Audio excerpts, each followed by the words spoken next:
Good morning, ladies and gentlemen, to this last day of CES 2018, day number 4 out of 4. My name is Leah Steinacker, and I'm very happy to welcome you here on the Me Future Talks stage. We've been covering lots of topics. We've heard about AI, the future of mobility, smart cities, and the impact of technology on our daily lives. We've seen lots of cars, we've had lots of discussions over here, and we have one last day of packed talks. We have 3 lined up for you. This very first one is about automated cars. And I'm very happy that our first speaker of this last day is Christoph Von Hugo. He joined Daimler AG in 2005 as an international management associate, and now he's the head of active safety at Daimler. What does that mean? He basically develops radar and camera sensors for driver assistance systems, and we're going to hear from him about the lessons learned of automated test drives around the world. So please welcome Christoph Von Hugo.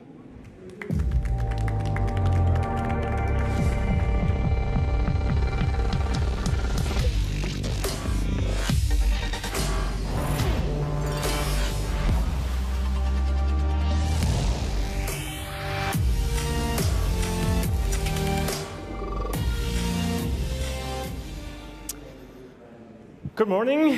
Hello, everybody. Thanks for joining this morning. It's a pleasure for me to give you some insight into the future of mobility, into autonomous driving. And I also want to talk a little bit, not just about the products themselves, but also about the development process. So how are we going to get there?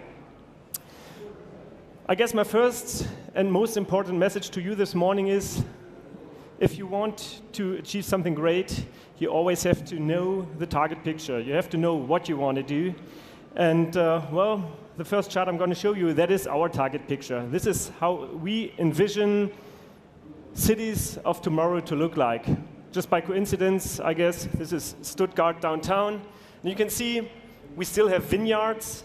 We still have real people walking on the street. But you can also tell that individual mobility will have changed quite a lot.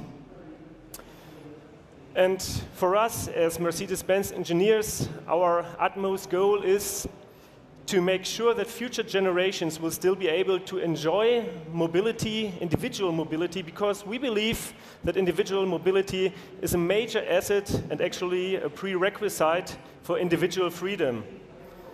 So let me describe to you what individual mobility may look like in an urban environment by 2022, 24, 25, whatever. So let's just say this is some random guy. Let's call him Mr. Mercedes. Down there on the bottom left, he's in the city. He's got some business in the city, and he didn't bring his own car. So now he needs to go to the next meeting, just steps out of his hotel, punches some buttons on his smartphone to order a ride.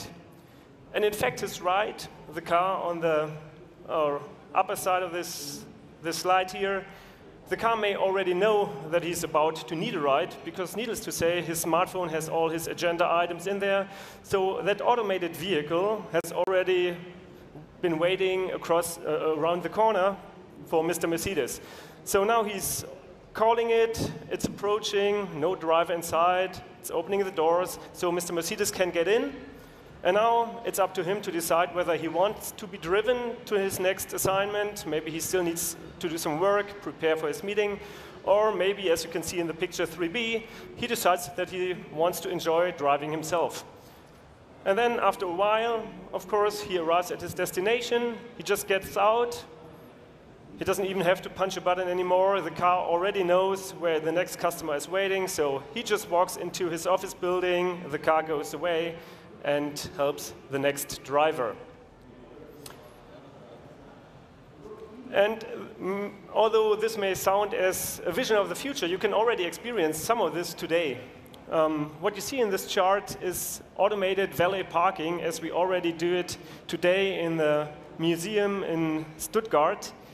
So ordinary customers can come with their car, and if it's the right car, they can actually just drop it off in their drop-off zone, walk away, and the car drives off magically. It parks itself. And when you return from your visit to our dealership or the Mercedes-Benz museum, you just wait at the pickup zone, the car will come, and you can drive away. Needless to say, this is not rolled out through many cities yet, but it is there for us to test highly automated cars and for our customers to get a first impression of what this is going to look like in a few years from now.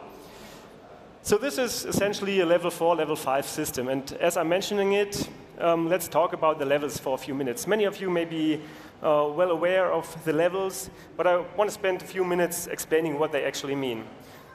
So this is the classical technological distinction as described in some standards internationally. Level 1 is the car that you've always known, some driver assistance in there, but not much more. Level 2, that's the car that you see right here, that many of our customers already drive. It's partially automated, it helps you with steering, it helps you with braking, acceleration, but you are still in charge. Your eyes need to be on the road, your hands should be on the steering wheel. The next step, highly automated vehicles. That's where you can actually take your eyes off the road in certain situations and do something else, maybe watch a movie. Level 4 then would mean you don't even have to take care of certain situations anymore. You're not needed anymore to take back over in certain situations. So you can actually read or even take a nap. And the car will pretty much do all the job for an extended period of time. Say you're getting on the highway, and then the car drives you 200, 300, 400 kilometers to your holiday destination.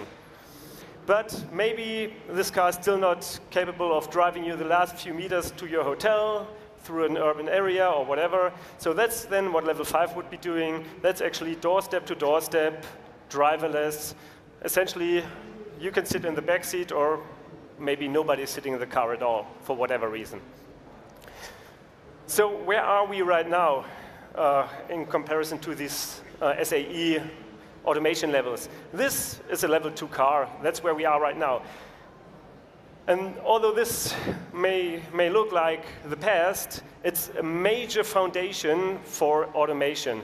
If we don't do all these systems today and don't learn from how they work in everyday traffic, we won't be able to develop level 3, level 4, level 5 systems.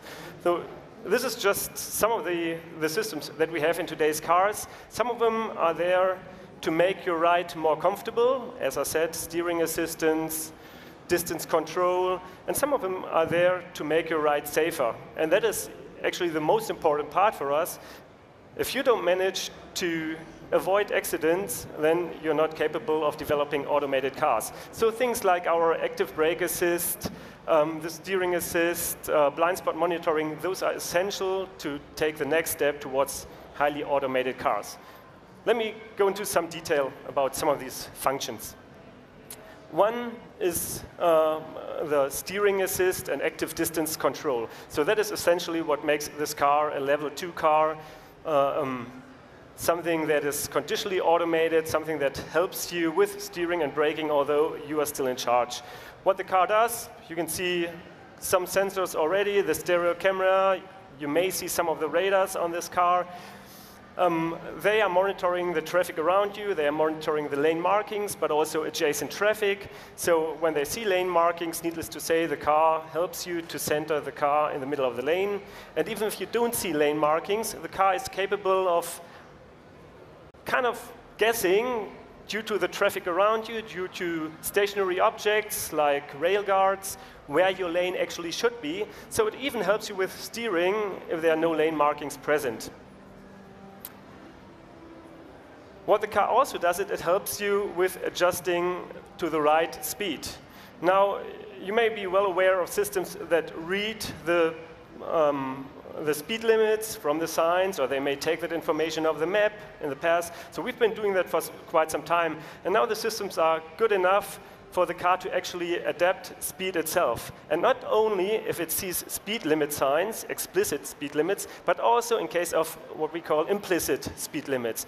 So imagine you're driving along a rural road, and there's a roundabout behind the next curve. So needless to say, you don't see that roundabout. Your car cannot see that roundabout, but it knows from the map data that there's going to be a roundabout.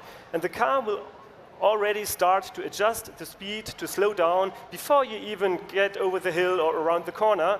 And you'll see in your instrument cluster that there's a roundabout, so you understand why the car slows down. Then you're driving through the roundabout, and afterwards the car will automatically speed up again to the current existing speed limit. Let me talk about one safety function. That's what we call our active brake assist, and in this case, it's the so-called congestion emergency braking function. Just to give you an impression of what cars already see today and how smart they are. So of course, we are monitoring traffic in front of us, because those are the objects that are usually relevant for us, cars in our own lane.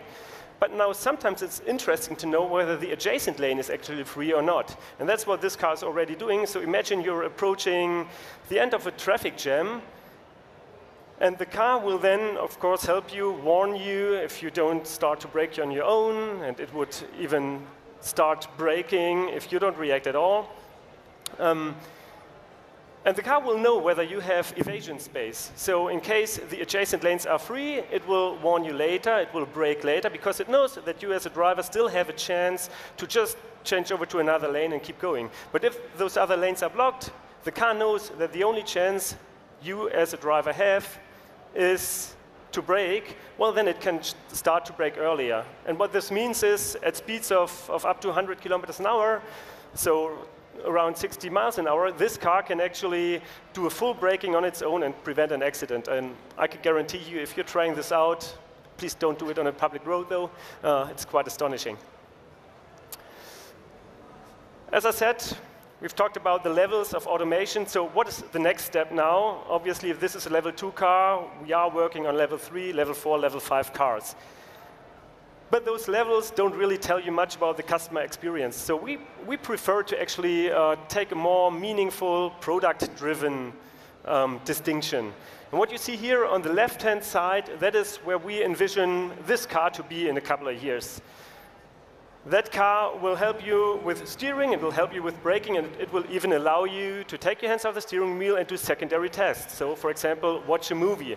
So we say that is a car that can still be under driver control, but in certain situations, like traffic jam, like tedious driving on the highway, you don't need to be in control. But it allows you to still use the car as you use today's car. So if you want to leave all your stuff in there, it's got plenty of room, it looks like a normal car, it's nicely designed, it's got all the features, all the comfort, and it gives you the ride and handling that you want to have if you want to go down highway number 1 on the weekend. But in certain situations, like commuting, well, then it gives you automation that allows you to do something else while you're in the traffic jam. And on the other hand, we have cars for people that don't even need a car on the weekend to go down highway number 1. But as I explained earlier, for people that live in the city and they just need transportation from point A to point B. That's a different mobility case. In a car like that, you may not need trunk space because you don't leave your golf bags in there all the time. Maybe you don't even need to move your dog. That is really just a taxi, essentially. And that car, therefore, doesn't need to look like a normal car. It may have additional sensors. It may look a little bit uglier because it's not the car you own. It's just the car you use from time to time. So here's some differences between what you've seen on the left-hand side, the autopilot system, and what you've seen on the right-hand side, the driverless vehicles, essentially robocars. So on the left-hand side, that is something, as I explained, where autonomous driving is just a feature that you use from time to time, but you also want to have normal manual driving mode. What that means for us is that car needs to be capable of giving you both and the best of both worlds. So as I said, you still want to have trunk space, it still needs to look nice, all that. And the most important part actually is you take a car like that on vacation, you drive it 1,000 miles, and you still want to use that automation function where you arrive. So this automation function cannot be limited to the city you live in, because you take that car everywhere. Whereas on the other hand, a robocar that you only need for mobility in a rather restricted area, in those cars, it's okay if the automation function is limited to that operation space. For us, as engineers, that means it is a little bit easier to make the automation work because we know where that car will drive autonomously. On the other hand, though, a car like that, probably a level 4, level 5 car, needs to have better capabilities. It needs to drive driverless. So on the one hand, this car needs to do more, needs to have more sensors, needs to deal with more complicated situations. But on the other hand, it's making it easier for us because it doesn't have to drive automated in all parts of the world, but only in its operational range, which may be one metropolitan area. So what that means is the one thing that is evolution from where we are today, cars our customers buy today, and giving them some extra comfort in the future. And the other one is the revolutionary approach. It's a significant increase in functionality because it means you don't even have to be there anymore to drive the car, but it only happens in certain areas. That makes it feasible to actually develop it. And at Mercedes-Benz, we are doing both things at the same time. It's not chronological order as the levels would point out, but this is happening at the same time because there's people that need the mobility use case on the left-hand side, and there's people that need the mobility use case on the right-hand side. Now, if you want to do something like that, you need to know what you're up against. So now let me talk a little bit about the development process and about the car that's here on stage. We've taken this car out on the road for a 5-month drive through 5 continents in order to figure out what kind of traffic situations are there throughout the world that we need to think of in order to make automation not just a sticker on the bumper, but actually something that works for the customers. Just let me give you a short impression via a movie.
Okay, so it's seen quite a lot of the world, this car, and of course it was not just about us sitting in there, seeing the world and noting down situations we have seen, but of course it stored a lot of data. So you can see some additional measurement equipment in this car, and that is important for us because all the situations we have seen throughout the world, we need to analyze in more detail, write them down into our spec books so that we know exactly what we need to develop in order to make automation a reality in a few years.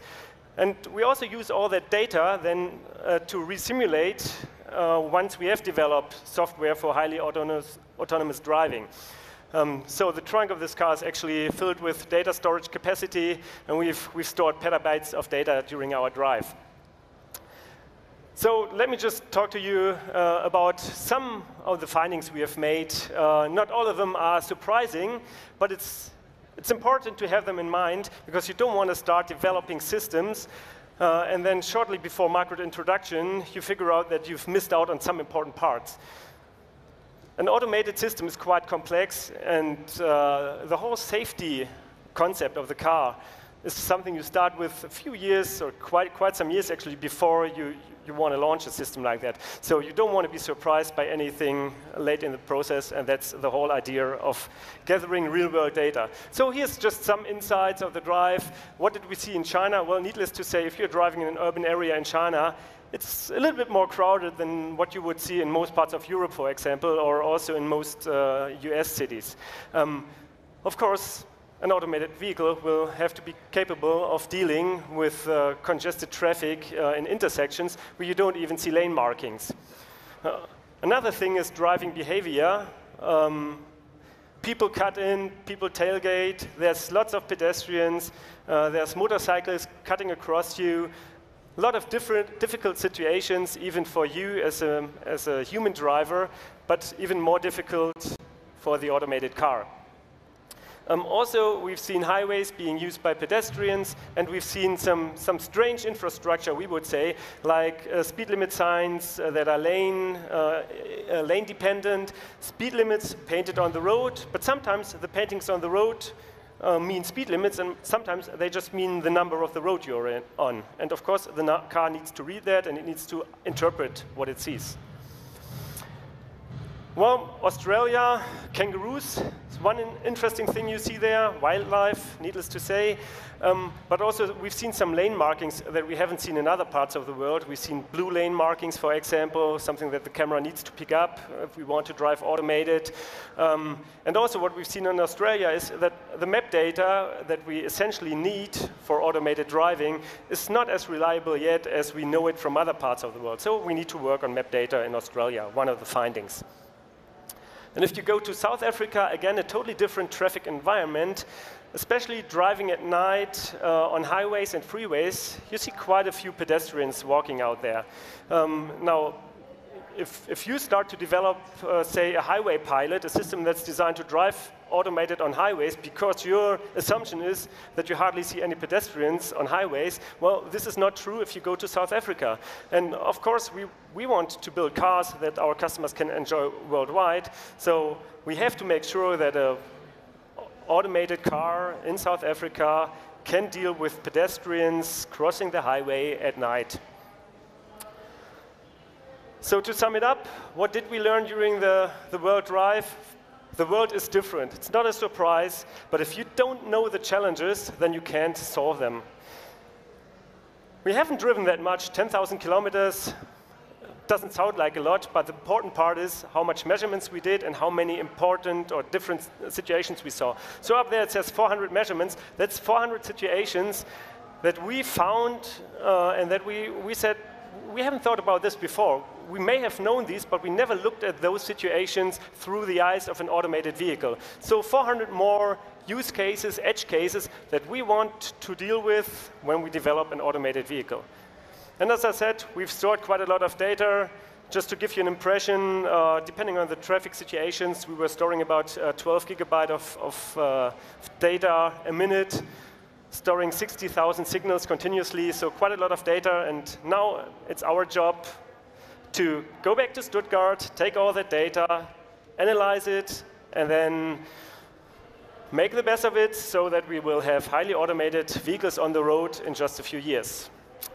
So thanks a lot for listening to my presentation.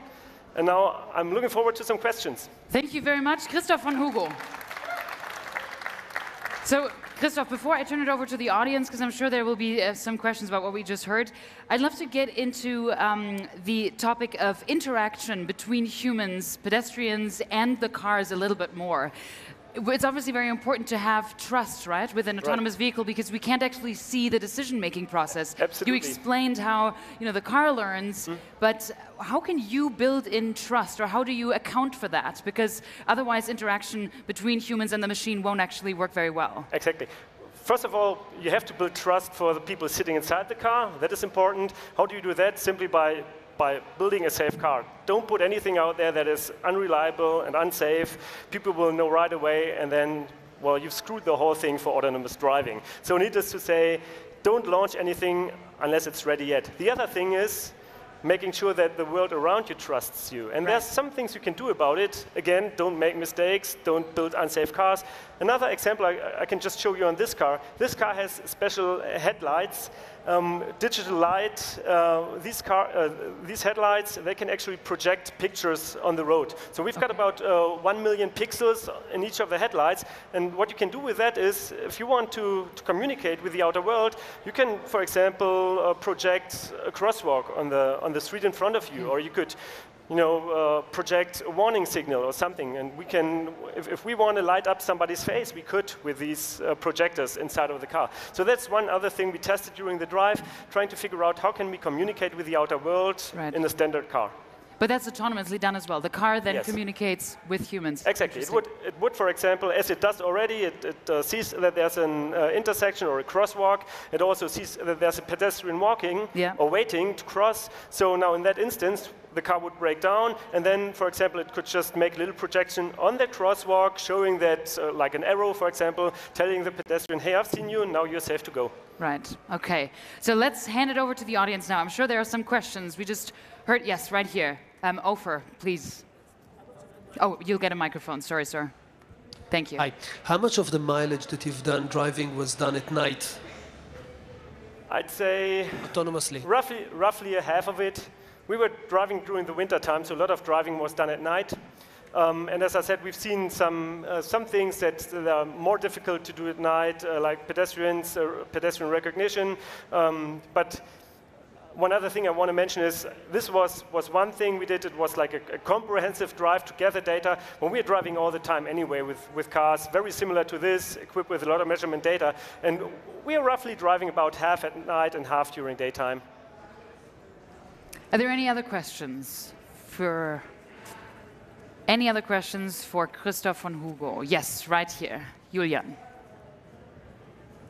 So you talked about your future plans. So how do you think do societies actually accept those plans in sense of, especially in Europe, like Germany, France, where not even Uber is allowed, where public transportation is such a big thing? How do you think that you can make them drive those So increase acceptance. I'm absolutely convinced.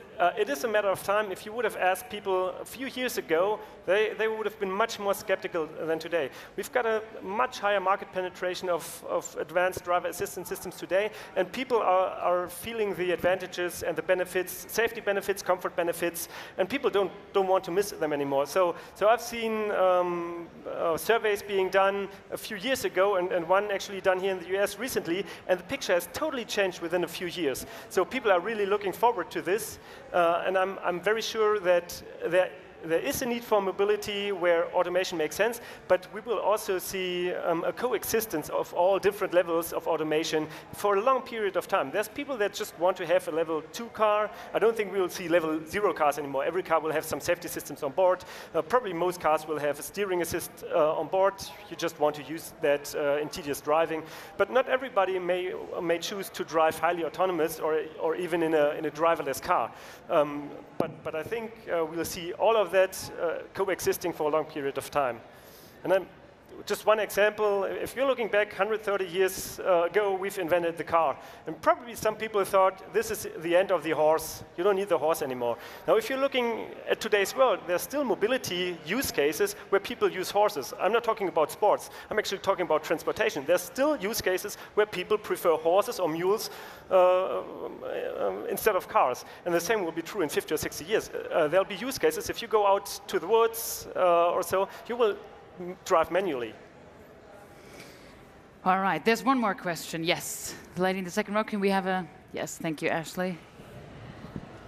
Hi. So when you think about your systems right now used to support level 4 and level 5, what do you think is going to survive in the future? Is it LiDAR? Is it radar? Is it a combination? Can you talk about that already, or? It's going to be all of that and even more. We are still in the process of developing the best sensor suite, and it'll be different for each use case, obviously, but it won't just be one of them. The important thing is, if we do the step from level 2 to level 3, we are taking away the driver, at least in certain situations. So we are missing out on one of the sensors we have today. So you need to make up for that with one other sensor, talking about redundancy. And I'm pretty sure that redundancy is not adding another stereo camera. That can help you. It makes sure that if one of them breaks, the other one is still operating. But if you're driving into fog, for example, well, then your radar your camera may have some problems. Your radar will not. And so we see different physical concepts of different sensor technologies as an advantage for us. So we'll use different ones to make sure that we have redundancy and also to make systems more performant and have a higher availability of these systems. And as I said, there may be even other things evolving. We are still researching and investigating, as are many out here at the CES, about what can you do better in the future.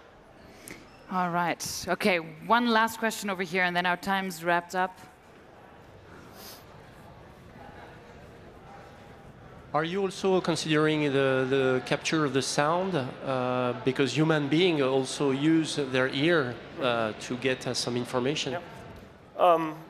Again, communication with the environment is something that's very important. There's different ways to deal with it. One would be car-to-car, car-to-infrastructure communication. I think what the use case you have in mind is an ambulance or police car.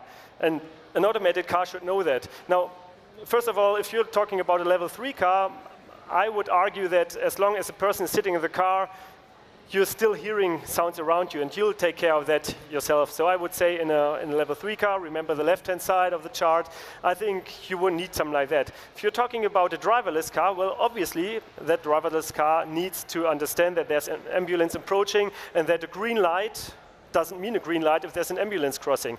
So actually, we've done some nice measurements on that here in Las Vegas.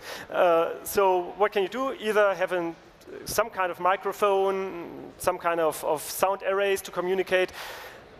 I would actually say, in case of emergency vehicles, the best would be car-to-car communication. And we are already doing that in some of our cars. It's just a pity that the ambulance drivers, the police cars, and so on are not using the same technology.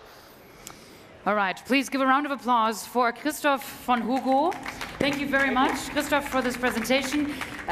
You may check out the MBUX right over here, the Mercedes-Benz user experience. It's a world premiere. You can sit in their seats and check out the new navigation system. And we'll be back here at 12, and we'll hear from 2 experts about how to thrive and survive the content flood in the digital age. Do not miss out. Thank you very much.